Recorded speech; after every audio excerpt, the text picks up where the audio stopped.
Morning, Botai. This coming Shabbat is a very significant one. The last of the four special parashiot. This week is Parashat Chodesh, the Shabbat immediately preceding Rosh Chodesh Nisan, which means that in Bet HaKnesset on Shabbat, the maftir of this week's Torah reading is going to be read from Parashat Bo.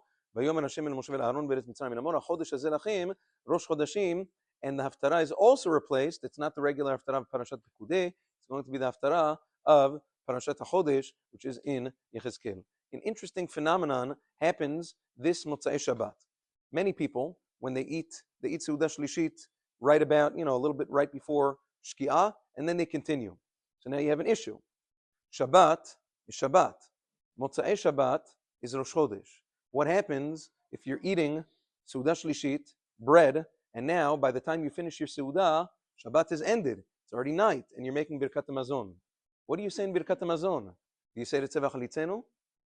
Shabbat? Do you say Ya'aleh V'yavo? Do you say both? One or the other? Neither? Which one do you say?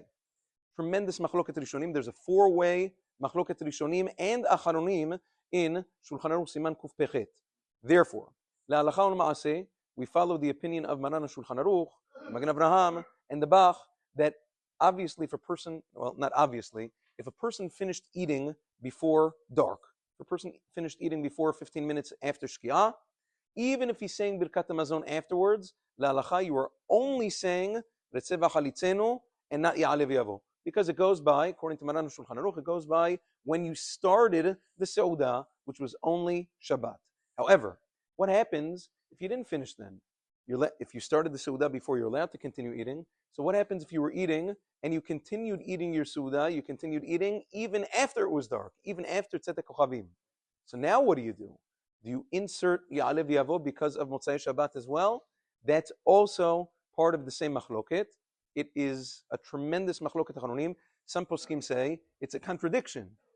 Don't forget, Shabbat was Shabbat and Rosh Chodesh is on Sunday. So if it's Shabbat, it's not Rosh Chodesh. And if it's Rosh Chodesh, it's not Shabbat. You can't do both. The Taz in Siman Kuf Pechet, Turei Zahav, disagrees. Says not a contradiction. Why? You ate a little bit on Shabbat. You ate a little bit on Rosh Chodesh. You can say both. La'alacha u'Ma'aseh. Although the Halacha Berurah, the Rishon LeZion in Halacha Berurah writes that you should avoid getting into the situation. Try to finish your Seudah by Tzedek Kochavim this Motzei Shabbat, so you don't get into this machloket. The Halacha u'Ma'aseh, the Yalkut Yosef writes that even over here we follow Da'at Maran Shulchan Aruch as explained by the Magen Avraham and the Bach. And since it looks like a stira, we would still, even if you continued eating after Shki'ah and after Tzedek Kochavim, you would still say only Ritzeva Chalitzenu in Birkat HaMazon and not Ya'aleh V'yavo, because at the end of the day, according to some poskim, it does appear like a paradox, and in order to avoid that, we stay away from it. Have a wonderful day. Shabbat Shalom V'Vorach. This evening, Be'ezrat Hashem, Kabbalat Shabbat, Mincha Ve'Arvit is going to be at 10 to 7. Mincha Kabbalat Shabbat and Arvit. Have a wonderful day.